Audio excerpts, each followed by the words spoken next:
kalau kita tuh semangat dan serius, fokus, nggak ada yang sulit. Ya. Menurut saya gitu. Karena dan ikhlas terutama.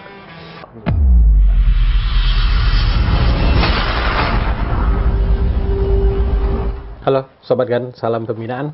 Kali ini saya berada di kota Yogyakarta, ingin berbincang-bincang dengan salah seorang tokoh olahraga. Beliau cukup senior tapi jiwanya masih tetap muda, yaitu Pak Teguh Rajo. Ya. Selamat siang Pak Teguh. Selamat siang Mas, alhamdulillah sampai Jogja ya. Iya. Pak Teguh Terima ini kasih. Sudah 2 tahun ya meninggalkan eselon 2 di Kemenpora. Iya, saya tepatnya bulan Juli 2019. Berarti udah 2 tahun Ya, lebih. usia udah 60 tahun waktu itu. Nah, sekarang katanya udah 62 kan. Katanya tercatat angkanya udah 62. Iya, karena kata ibu saya, bapak saya, kakak saya lahir tahun 59. Katanya. Saya kan nggak tahu lahir saya. Jadi katanya itu, tapi saya yakin percaya sepenuhnya dengan orang tua. 59. Mungkin dikait-kaitkan dengan ada suatu kejadian. Oh, itu udah gede ya kan? Iya. Nah. Oke Pak Teguh. Ada yang menarik nih. Kita lagi membaca buku ini Teguh. Iya. Perjalanan hidup seorang Teguh Raharjo. Saya membaca awalnya Pak Teguh lahir di Wonosobo, Iya. kemudian ke Jogja, kemudian ke Jakarta. Iya. Nah, ini sebuah perjalanan yang cukup menarik untuk disimak. Iya. Nah, berawal dari Wonosobo itu seperti apa? Latar belakang keluarganya Pak Teguh? Terima kasih Mas. Wah, ini untuk mengingatkan saya Ke masa lalu. 62 tahun yang lalu. Ya, saat-saat saya di SD. Ya. Saya dari keluarga biasa di kampung, tepatnya di Kecamatan Kalikajar, Kabupaten Wonosobo, desanya Perboto. Nah, Itu di Keresidenan Kedu ya? Kedu. Nah, saya hidup ya selayaknya seperti anak-anak yang lain. Sekolah SD, setelah SD, karena bapak saya itu punya semangat, menurut saya itu luar biasa. Kamu apapun yang terjadi harus sekolah. Bapak berapa bersaudara? Saya 6 bersaudara. Anak ke? Saya keempat. Anak keempat, oke. Ya, kamu harus sekolah. Tapi saat itu kondisi ekonomi dan situasi kurang memungkinkan. Akhirnya saya lulus SD, saya ikut kakak saya di kota. Kota Wonosobonya? Iya, di kecamatan lah. Kecamatan ya. Nah, kemudian kakak saya sebagai guru SD baru, ya pokoknya saya numpang di situ, ikut membantu pekerjaan rumah tangga lah. Kalau Bapak dulu kerjanya apa Pak? Bapak saya itu pegawai rendahan yang menjaga penjaga kebun. Irigasi. Oh, irigasi. Jadi di sana ada bendungan yang biasa untuk kalau banjir itu bapak saya di situ. Jadi di PU. Tapi ya penjaga di situ. Nah, jadi saya lahir di situ. Kemudian setelah SD saya hijrah ke kecamatan, kurang lebih perjalanan 15-an kilo. Saya sekolah SMP. Nah, itu udah dengan kakak? Kakak. Nah, setelah SMP saya kepingin meneruskan kan ke SPG atau apa yang penting harus sekolah. Ternyata saya diterima di STM. Tapi saat itu saya gagal masuk, bukan tidak diterima teman saat itu ya situasi orang tua nggak memungkinkan, akhirnya saya nggak bisa bayar uang SPP untuk uang beli seragam, akhirnya saya sama orang tua saya itu dibawa ke Jakarta. Oh, jadi waktu itu udah lulus SMP itu SMP ke Jakarta.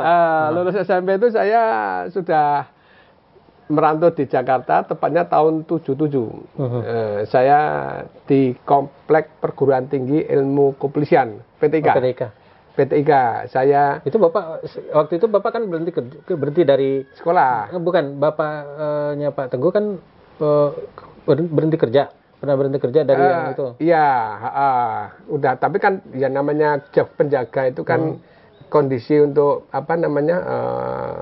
ekonomi sangat-sangat ini sekali. Akhirnya saya ke Jakarta jadi pembantu rumah tangga. Itu sebelum SMA. Sebelum STM. Sebelum STM. Ya, berumah tangga. Tapi di SMP dulu pernah putus sekolah juga ya? Enggak. Kalau SMP enggak putus. Yang putusnya setelah lulus SMP. Oh, setelah SMP ada 1 break. tahun, tahun 77 itu saya lulus 76 SMP. 77 saya ke Jakarta jadi pemberumah tangga. Saat itu saya bukan nggak mau kerja ya, ikut jadi pemberumah rumah tangga, tapi saat itu saya itu kepingin banget sekolah. Jadi kalau ada lihat anak-anak sekolah itu saya ngiri atau nangis kapan saya bisa sekolah. Akhirnya saat itu saya memutuskan, saya waktu itu belum ada telepon kan. Saya nulis surat ke kampung, saya dijemput, saya kepingin sekolah. Akhirnya saya dijemput kakak saya sama bapak saya, nggak pulang tapi di Pulau Nangka. Pulau Nangka? Pulau Gadung. Pulau Gadung, oke. Nah, kakak saya jualan nasi di situ di proyek. Nah, saya ikut bantu-bantu di situ. Sekaligus saya kerja di proyek. Oh, jadi kuli bangunan. Itu betul selama ya kurang lebih. Itu belum STM? Belum, 8 bulan. Nah, setelahnya sampai 8 bulan, saya tekad saya tahu harus sekolah. Akhirnya saya pulang, saya sudah punya uang, sudah tabungan. Saya daftar, yang penting sekolah. Jadi cita-cita apa, harus sekolah apa, saya nggak harus sekolah. Alhamdulillah, saya sekolah di STM. Jadi karena ada bekal ini kali ya, bekal jadi kuli bangunan, ini STM. Ya itu STM mesin di Wonosobo. STM-nya malah mesin, bukan bangunan. Enggak, mesin di Wonosobo. Itu kurang lebih kita ada perubahan kurikulum tambahan waktu, enggak 3 tahun tapi 3,5 tahun. Istilahnya tahun 78 79 itu saya ingat istilahnya cawu atau triwulan ya. Iya, dulu kan Januari, sekarang Juni. Hanya biasanya 3 tahun, saya pertama itu 3,5 tahun, lulus, lagi-lagi, mau kemana lagi, nggak mungkin sekolah juga, kuliah juga nggak, akhirnya saya merantau ke Jakarta. Nah lagi. Itu ada cerita juga nggak waktu di STM itu, ada persoalan kendala-kendala sekolah juga? Menarik, jadi waktu STM saya diikutkan sama kakak saya, numpang di mertuanya kakak saya. Lagi-lagi, tugas saya ya tugas kayak internal rumah tangga lah, nyuci, ngepel, masak. Dan saat itu saya happy aja, kenapa? Di sini kuat. Yang penting saya sekolah. Setelah itu ikut orang lagi, yang penting bisa makan, bisa tidur. Terus sudah kelas 3, saya ke pondok. Di pondok dengan harapan yang tidak bayar kontrak dan makannya juga bisa numpang Pak Kiai. Saya jadi ya asisten Pak Kiai, apa diajak kemana, bantu apa. Itu di pondok di daerah mana? Di Wonosobo juga. Nah, akhirnya saya lulus, sampai lulus alhamdulillah, saya bersyukur lulus STM. Lagi-lagi ada masalah lagi. Masalah nggak mungkin. Bukan masalah itu, ada pelajaran lagi. Iya, luar semuanya biasa. Pelajaran. Kalau orang lain kan kalau sekolah itu kan bajunya bagus, ada sangu. Saya nggak pernah. Tapi di sini saya kuat, saya harus sekolah. Karena bapak saya, ibu saya, pokoknya kamu itu harus sekolah. Apapun yang terjadi, yang penting sekolah. Karena bapak tidak punya apa-apa. Nah, itu yang saya pegang. Makanya ya saya harus kerja keras dan semangat, membantu kerja apapun saya lakukan. Itulah yang saya lakukan. Akhirnya saya di pondok, cuman hanya 1 tahun waktu itu di pondok. Lagi-lagi mau kuliah nggak bisa. Hanya saya pergi lagi ke Jakarta. Jadi lulus STM Sekolah Teknik Mesin itu berbarengan dengan tinggalnya di pondok? Iya, iya. Itu separuh perjalanan lah. Nah ini di sini saya baca ada satu masa juga membebaskan teman dari penjara. Ada pelajaran lain lagi gitu. Lah itu, ya itu menarik sekali.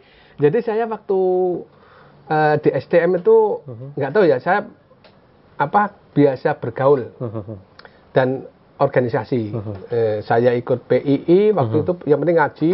Kemudian saya ikut klub voli di Wonosobo, itu ada klub voli namanya Demos. Terus saya ikut Pramuka, Saka Bayangkara. Jadi teman saya banyak. Nah saat itu di Wonosobo itu situasi kondisi saat itu ya kurang kondusif. Ada bakar-bakaran, ada demo-demo. Nah salah satu teman saya udah kelas 3 ini ikut ketangkap ikut Pas cuma bakar-bakar kan, iya. hanya masuk penjara 7 bulan. Iya, saya masuk zaman itu lah ya. Iya, dan itu 4 bulan. Nah, waktu ujian, saya ngomong sama kepala sekolahnya, Pak, ini gimana teman kita kan? Ya alhamdulillah saya kan punya jaringan di kepolisian. Terus saya datangi ke Kodim, terus ke lapas, minta dispensasi untuk bisa keluar, untuk bisa ikut ujian. Kebetulan kepala sekolah STM-nya itu mau. Jadi berdua saya ke sana. Saya sampaikan itu, alhamdulillah bisa.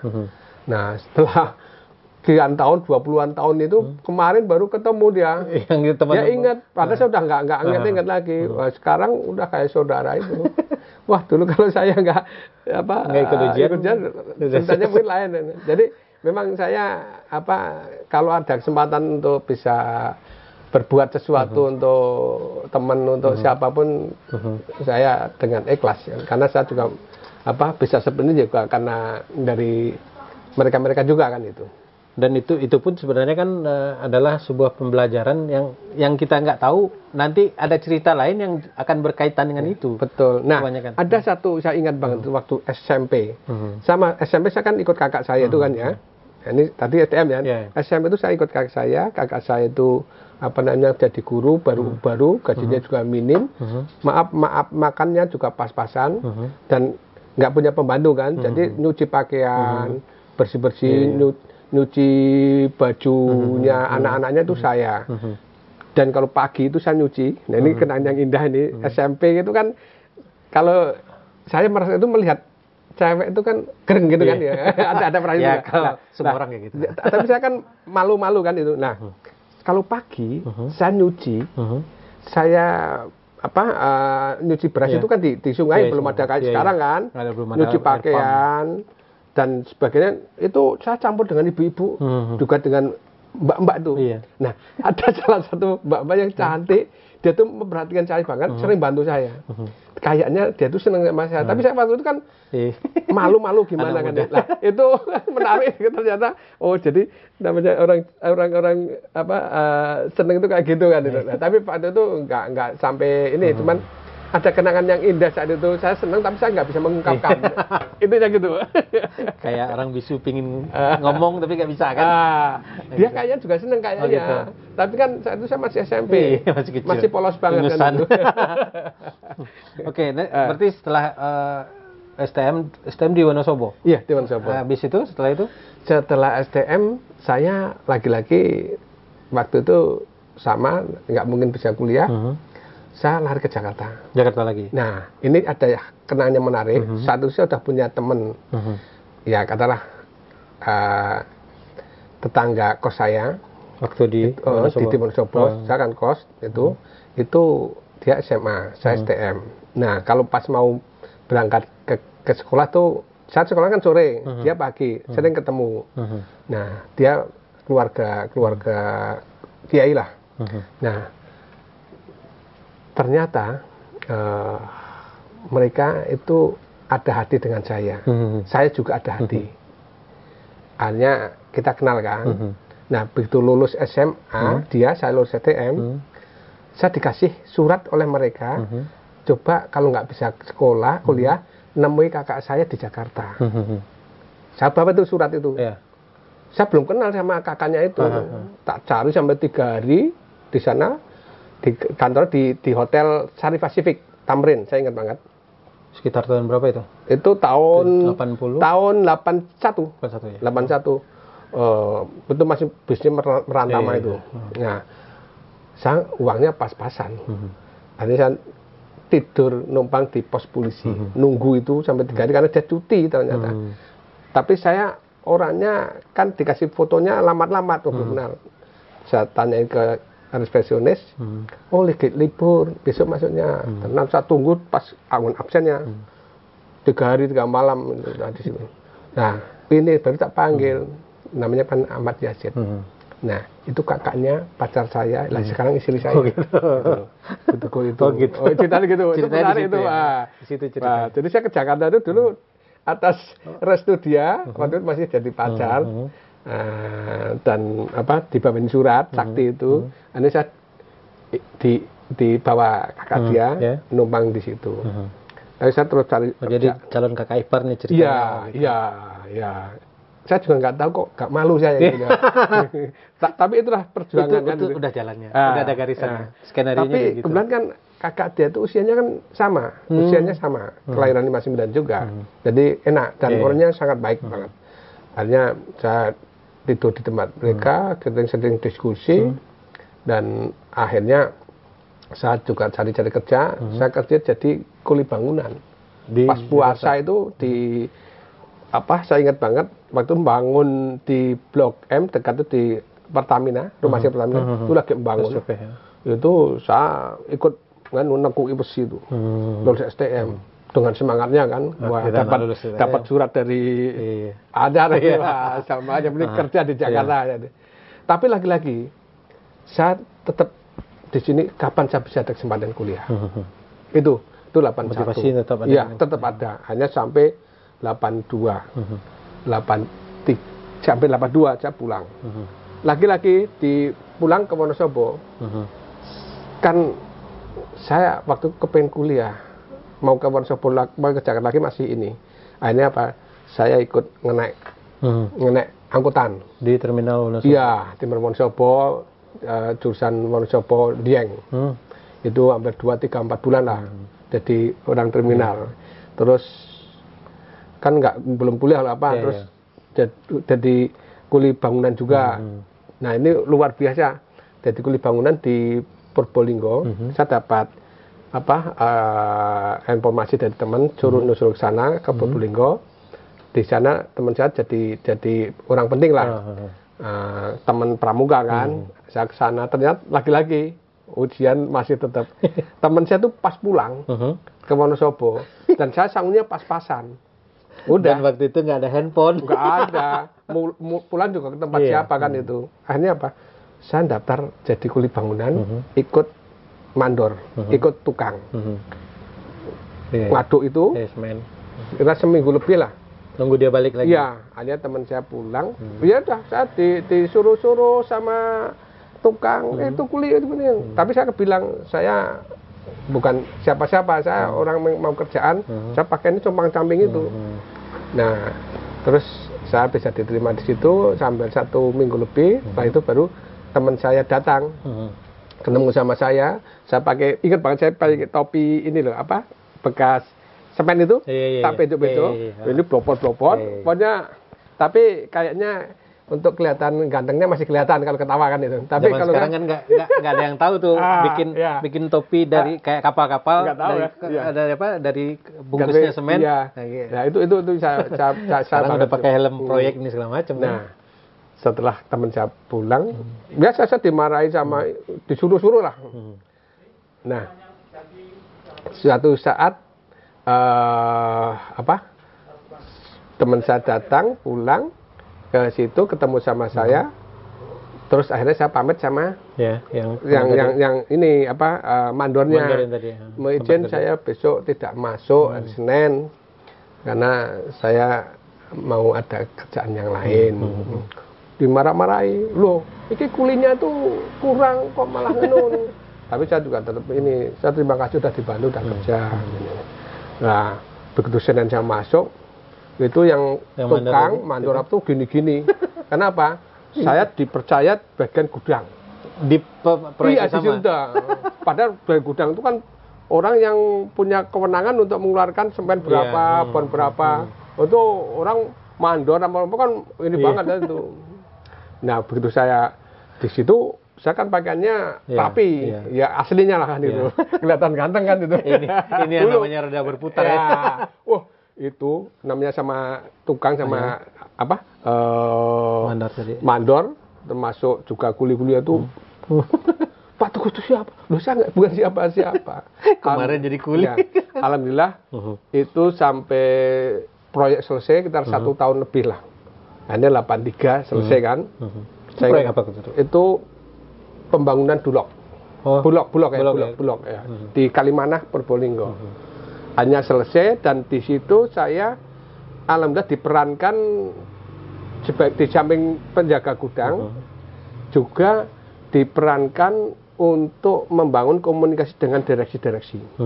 Jadi kadang-kadang kan direksi sama pelaksana kantor PT itu kan kadang-kadang miss itu. Nah, itu saya bagian udah paling bisa jadi penengahan itu. Pokoknya yang kalau ada hubungan dengan ini Pak Teguh yang Nah, dari situlah hikmahnya si direksi itu, orang itu kan takut semua kan itu akrab banget dengan saya, orang Jogja. Omnya dia itu direktur atau kepala Balai Latihan Pendidikan Teknik. Nah, saya bisa ke Jogja melalui dia. Setelah selesai proyek, Mas Teguh tuh tak lihat punya potensi besar, pintar olahraga. Gimana kalau ke Jogja aja, nanti bisa jadi pegawai negeri. Tapi gajinya nggak sebesar kayak di sini. Itu olahraganya apa waktu itu Pak di sini? Saya lari. Oh, lari. Atletik. Jadi saya atletik. Nah, saya kan punya beberapa piagam kan itu. Nah, waktu itu kan saya udah di Jakarta, saya udah ikut proklamaton itu, walaupun belum juara ya.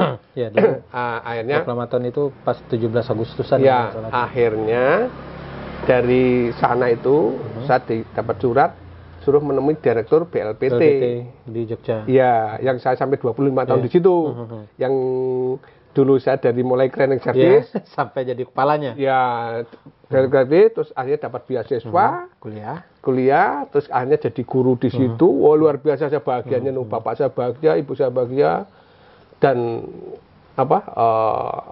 waktu itu mertua saya juga pasti bahagia, apalagi istri saya kan itu. Karena saya nikah baru kuliah. Nikah dulu baru kuliah. Iya, itu dapat beasiswa di Bandung. Itulah kira-kira. Nah, selama di BLPT ini ceritanya pasti panjang dan berliku-liku, bisa dari sejarahnya dari kan berarti honorer dulu kan? Iya. Cleaning service iya, macam, kemudian lama itu. Sampai ke pegawai biasa, langsung TU enggak kan? Oh, enggak. Guru. Jadi ini BLPT itu Balai Latihan dan Pendidikan Teknik. Jadi di Indonesia itu ada 9 di kota-kota besar lah. Itu tekniknya apa aja itu? Pokoknya Belmo namanya. Belmo. Bangunan, elektronika, listrik, mesin dan otomotif. Nah, Belmo. Saya pertama di situ Mas, bukan langsung jadi guru atau jadi KTU atau apalagi direktur. Itu kalau nggak salah BLPT itu STM yang ada di Indonesia ini prakteknya di situ. Prioritasnya adalah STM 1, STM 2 itu muridnya udah 4 ribuan. Jadi BLPT saat itu saya lihat tuh luar biasa megahnya, mesin-mesinnya canggih-canggih, siswanya pinter-pinter, karyawannya hampir 600-an. Coba, makanya waktu itu saya jadi honorer di sana, pas bersih-bersih di ruang direktur, saya tercengang melihat suasana halamannya juga bagus, rumputnya, lapangnya indah, ada rapat upacara tuh megah sekali. Saya sempat berkata kapan ya saya bisa jadi direktur di sini. Itu tahun 83. Awal-awal saya masuk di sana, dan saat itu saya belum kuliah. Masih jadi cleaning service yang gitu. Nah, saya nggak kepikiran, tapi alhamdulillah subhanallah tahun 85 saya dapat kesempatan ikut tes. PNS dapat dulu. Beasiswa. PNS dulu atau beasiswa dulu? Belum. Oh, oke. Dapat beasiswa untuk bisa kuliah di Pusat Penataran Guru Teknologi di Bandung, PPGT. Itu ceritanya anak-anak Indonesia seluruh provinsi yang notabene anak-anak yang terbaik di daerah. Kalau saya bukan terbaik, cuman kan saya udah lulusan udah lama kan, udah 4-5 tahun udah kadaluarsa. Nah, saya karena udah mengabdi situ, saya dapat kesempatan untuk ikut tes juga. Alhamdulillah saya bisa lolos, mewakili dari daerah istimewa Jakarta, berangkat ke Bandung. D3 teknik. Jadi STM-nya juga teknik, D3-nya teknik. Ini menarik banget waktu itu. Wah, akhirnya saya selesai. Itu tahun 88 selesainya ya? Iya, 88, 89 saya jadi pegawai negeri. Oh, jadi udah lulus baru pegawai negeri? Iya, langsung itu. Jadi karena ikatan dinas, terus saya dapat kesempatan jadi pegawai negeri golongan 2C. 2C. Wah, bahagia sekali itu. Ini ya, karena D3 ya, 2C. Iya. Nah, dari situ mulai merangkak dari pegawai biasa dulu. Iya, Atau jadi guru dulu? Jadi guru. Saya langsung ngajar karena memang program PPG Teknologi Bandung itu untuk mencetak guru-guru teknik seluruh Indonesia.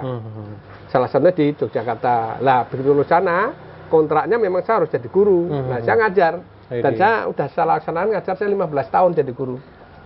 Jadi kalau guru STM itu sekolah yang gersang kata teman-teman. Ya. Karena cowok semua. Betul.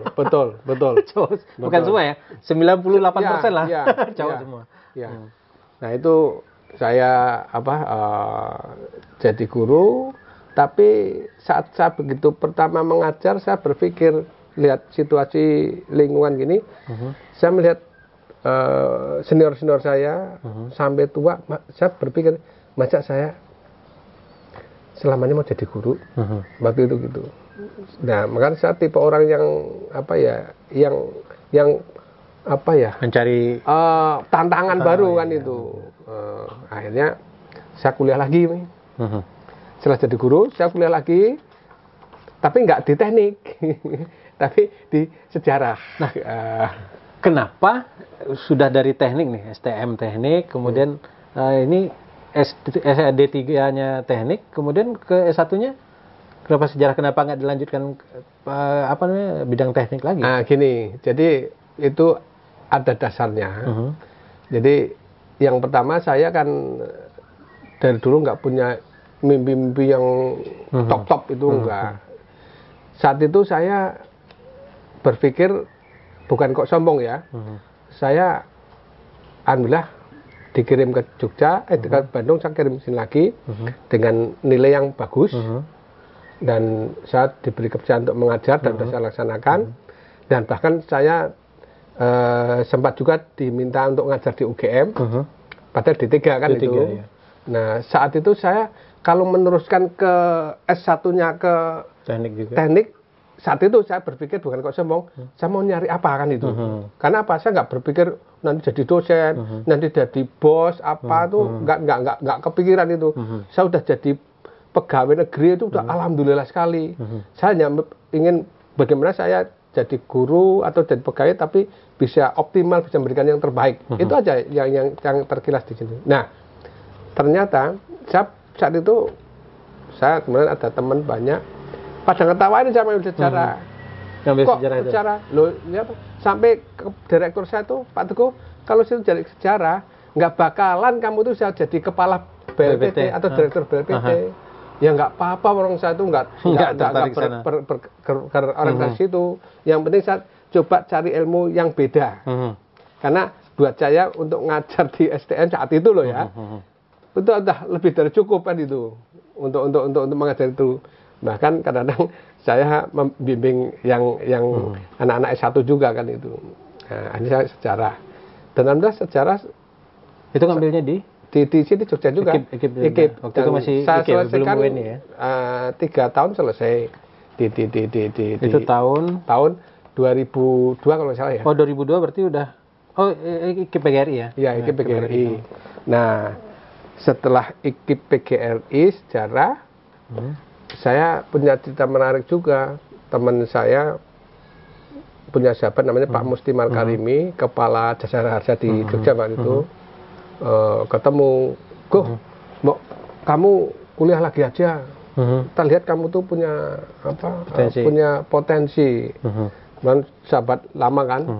Ya, saya kepingin kuliah lagi. Tapi saat itu saya baru aja 2001 itu saya baru aja pulang dari Mekah haji. Besok saya tak nabung dulu, saya kepingin kuliah juga.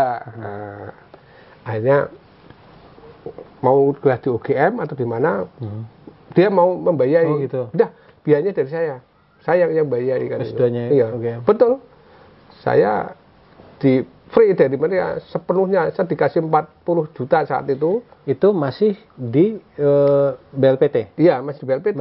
Iya, masih jadi guru ya. Dari guru. Iya, akhirnya saya kuliah, tapi saya bilang sama direktur saya belum S2 juga. Saya sampaikan, Pak, gimana kalau dengan Bapak S2, saya izin mau S2.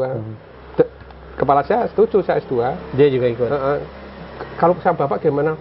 saya juga kepengen teman saya belum punya duit. Akhirnya saya mintakan itu teman saya. Berdua Saya jadi? mau kuliah tapi sama kepala saya aja bilang itu. Itu. Akhirnya dikasih 40 juta 2 orang saat itu. Saya kuliah S2 bidang manajemen kan.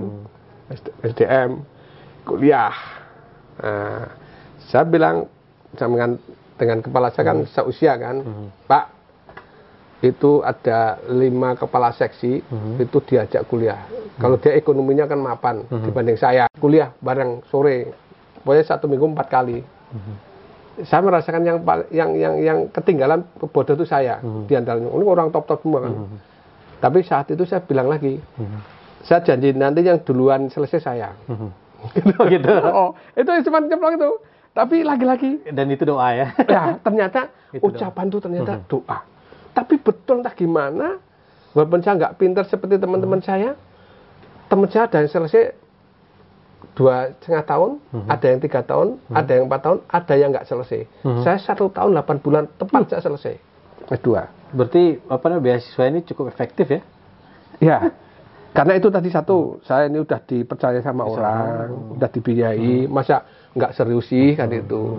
Kan ingat dulu, saya mau sekolah aja susah banget, kepingin ada, masa sih nggak ini.